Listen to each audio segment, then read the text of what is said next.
Oke guys, balik lagi ke aku Yusni Xiaomi. Yaitu hari ini part ketiga. Oke, ini aku udah buat yang ada 2 slide karena aku pikir pertanyaannya tidak terlalu banyak, jadi aku buat aja 2. Jadi ini part ketiga, nggak ada part keempat ya. Aku salah. Oke, yang pertama pertanyaan, jurusan apa saja untuk Auspindung? Bukan jurusan sih, model jenis Ausbildung apa yang gitu yang ada gitu. Menurut aku yang ku tahu ya gitu, itu ada jurusan koki, ada Ausbildung perawat, Pflegefachkraft, Pflegefachfrau atau Pflegefachmann. Apa itu Pflegefachfrau und Pflegefachmann? Itu adalah senioren perawat yang kerja di Altenheim, atau bisa juga kerja di Krankenhaus atau hospital, rumah sakit gitu. Terus pokoknya itu perawat lah gitu lah. Terus yang ketiga asisten dokter gigi. Tadi udah aku bilang ya, chef ya. Koki juga tadi kalau aku udah bilang, sorry gue lupa. Terus bakery, kerjanya itu di toko roti, kayak jual-jual roti gitulah, kayak di Jerman kan namanya toko roti kayak gitu, itu namanya bakery. Kamu perlu juga Ausbildung selama 3 tahun. Dan jenis Ausbildung itu ada 2 macam, 2 tahun kah, 2 jenis kah, gua tak tahu. Satu itu Pflegehelferin atau asisten. Kalau aku udah bilang video selanjutnya mungkin ini tambahan atau itu sama. Pflegehelferin itu dia cuma belajar 2 tahun sekolah dan praktik juga, sama kayak Pflegefachkraft, tapi dia 3 tahun kan. Asisten dokter gigi kamu butuh 3 tahun. Sekolah kamu butuh 3 tahun. Yang namanya asisten semuanya 2 tahun. Apapun itu. Terus ada juga jurusan lain kayak teknik juga ada, IT juga ada, mesin juga ada, pilot juga ada. Kamu mau jadi kayak pramugari gitu, kayaknya ada. Terus bagian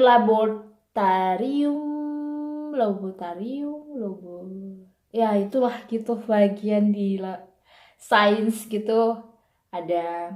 Apoteker juga ada. Kerja di supermarket kayak kasir di Aldi, Lidl, Edeka ada. Bagian distributor juga ada. Bagian e-commerce juga ada. Kayak seluruh pekerjaan yang ada gitu, ada semua. Tapi kualifikasinya berbeda-beda. Kalau B1 kamu butuh cuma kalau asisten kamu cuma butuh B1 awal daftarnya, tapi tetap juga nanti sekolah minta B2. Dan yang aku bilang e-commerce bla bla bla itu butuhnya B2. Semuanya yang selain asisten itu butuhnya B2 minimal. Kapan mau mulai Spidung? Kayaknya aku udah bilang April, September, Oktober. Kalau Januari aku kurang tahu, tapi sekolah selalu mulai April, September, Oktober gitu. Apakah sekolah mewawancari atau tidak? Sekolah mewawancarai. Jenis sekolah yang mewawancari di Ausbildung, jenisnya itu adalah perawat, Pflegefachfrau, kayak Koch juga kayaknya. Terus Pflegehelferin juga. Tapi aku punya kenalan, dia Ausbildung asisten dokter gigi, dia tidak perlu diwawancari sekolah. Jadi kalau tempat dokter gigi sudah bekerja sama sekolah, terus Tempat kerja ini yang akan mengirimkan semua dokumenmu ke sekolah. Kamu hanya nanti mendapatkan jadwal sekolahnya aja. Kayak gitu. Terus kayak call dan apa pasti diwawancarai sebelum kamu dapat kontrak atau kontrak dari sekolah. Sesuai berapa lama kamu sekolahnya, sesuai model Ausbildungnya. Bagaimana mempersiapkan wawancara saat hospitation atau training? Tips yang aku buat sesuai pengalaman yang sudah aku rasain gitu kemarin tahun lalu, tahun lalu masih tahun ini September. Jadi tipsnya itu apa sih? Kalian tulis tuh pertanyaan gitu. Ada beberapa, banyak, kayak 15 pertanyaan. Pasti yang ditanya, kamu punya pengalaman nggak di bidang ini? Itu, 1. Kamu udah pernah kerja nggak di bagian ini? 2, gitu. Kamu udah pernah kerja sosial nggak di bidang ini? Atau berkaitan sedikit tentang ini? 3. Mungkin jarang sih ditanya level bahasa kalau diwawancara di Albert, tapi terkadang ada juga gitu. Itu kayaknya sekolah yang selalu nanya wawancara itu. Kalau kamu diwawancara sekolah, kamu pasti tanya sertifikat bahasa apa yang kamu punya gitu. Pasti sekolah nanya itu. Jadi kamu harus persiapin aja gitu. Kalau kamu masih punya B1, terus kamu mau lagi vakral gitu kan, perawat senior gitu, kan harus butuh B2. Kalian bilang aja ini, aku masih punya B1 tapi sekarang lagi kursus B2 kayak gitu. Lagi ini on the way. Nanti mungkin 3 bulan ke depan aku akan ujian kayak gitu, bilang aja. Tapi setelahnya kalau kalian udah bilang kayak gitu, mereka nggak akan minta lagi gitu. Kalau apalagi kalau bahasa kalian udah bagus gitu, nggak diminta lagi. Tapi wanti-wanti kalian belajarlah B2 gitu kan. Terus kalau udah diminta tinggal lamar ujian aja gitu. Terus wawancara sih gitu sih, cuma ditanya kalau aku di hospitation di Abad Plus ya, tempat kerja. Gitu aja, kayak kamu udah pernah kerja nggak di bagian ini, kamu pernah kerja sosial nggak di bagian ini, kayak gitu. Terus menurut kamu ditanya kalau seandainya kalau orang sakit gitu gimana tindakannya yang kamu lakukan, kalau orang punya kebutuhan khusus atau penyakit kayak gini kamu gimana harus melakukannya gitu. Kayak dikasih kayak suatu apa sih masalah, terus kamu disuruh cari solusi gitu loh. Cari solusi menurut pendapat kamu, menurut pengetahuan kamu yang sudah kamu rasakan dan kamu lakukan selama di sini gitu. Gitu. Wawancara sekolah, mereka melihat motivation scribe-mu. Jadi ya kamu tulis wawancara motivation scribe sama babong kamu baca berulang-ulang, kamu pahami kayak gitu. Karena mereka pasti nanya sesuai yang di situ, 2 folder itu, babong dan motivation scribe. Sedikit bahasa pasti tanya seperti aku bilang tadi. Terus ya pasti ada juga yang kayak teman aku, karena aku dia lamar gigi gitu, yang ditanya malah yang lain-lain gitu loh, kamu tinggal di mana, bla bla bla, kayak yang nggak sesuai profesi gitu. Ya kalau lakian kayak gitulah, jadi kayak berbincang-bincang doang gitu loh, nggak serius amat gitu lah. Gue dulu kemarin ditanya semua sampai Indonesia semuanya lah, tanyain berapa agama, gimana kulturnya, agamis ya. Setelah aku tahu dosenku itu adalah psikologi, barulah aku tahu kenapa dia menanyakan seperti itu. Memang terjebak.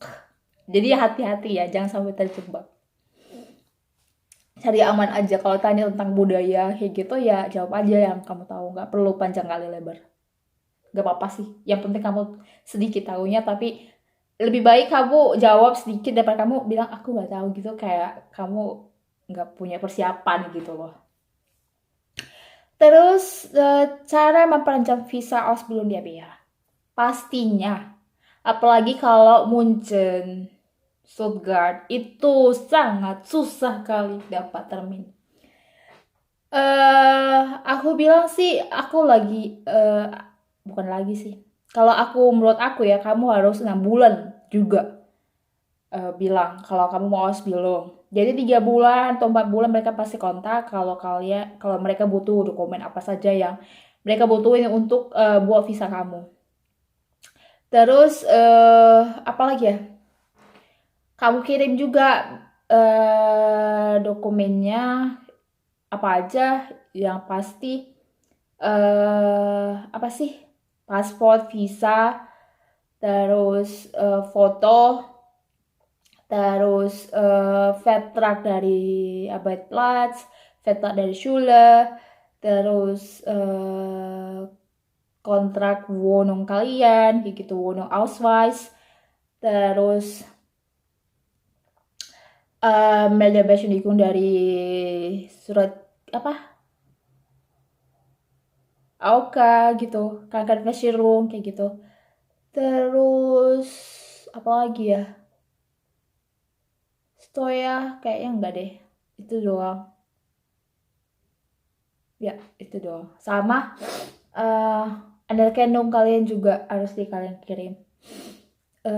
Terus Anerkennung udah kan. Terkadang ada ABH yang minta sertifikat basah. Kalau kalian melamarnya lagi Fachkraft atau senior gitu yang Fachkraft. Gitu doang. Ntar kalau kalian punya pertanyaan yang lain, kalian bisa ketik di kolom komentar. Kapan baiknya pada mau memperpanjang dan dapat termin di ABH yang sudah aku bilang. Sudah ada kan? Oke guys, kayak semua pertanyaan tentang Ausbildung sudah aku jawab. Ada 4 slide sudah semuanya. Karena aku pikir pertanyaan yang 3 sama 4 bakal banyak, jadi aku pikir akan ada 4 video, tapi enggak sama sekali. Dan yang 3 sama 4 bisa jadi 1, jadi ya udah aku buat ini jadi 1 aja. Mungkin agak lama, mungkin 12 ini 12 atau 13-14 menit. Pokoknya yang aku bilang tadi itu sesuai pengalaman aku yang sudah aku lakuin, udah terjadi dan sudah berhasil, dan aku share sama kalian. Jadi aku harap ini bermanfaat untuk kalian. Aku berharap kalian tidak gegabah. Kalau kalian masih di Indonesia, lebih baik bahasa kalian yang harus ditingkatkan. Dan jangan menyerah, kalian bisa kok Ausbildung secara mandiri dari Indonesia. Dengan mungkin agak lama gitu loh, tapi tidak ada yang tidak mungkin gitu loh. Kalau kalian berusaha. Pasti banyak cari informasi dari grup AFA, dari Facebook. Kalau kalian udah pernah nonton video aku sebelumnya, aku udah buat linknya, jadi kalian cari aja ya. Jangan malas, karena aku udah buat. Terus kalian cari juga di website yang sudah aku bilang di video sebelumnya, part 2 kalau salah. Ada itu yang aku bilang website apa saja yang bisa mengapply Ausbildung dari situ. Oke guys, terima kasih untuk nonton. I hope you like this video. Don't forget like, subscribe, share, comment, dan tunggu di video selanjutnya. Aku akan buat video bagaimana cara meanerkennung step by step. Jadi kalian bisa tahu ya. Jangan buat kesalahan. Oke? Tunggu video selanjutnya. Bye bye.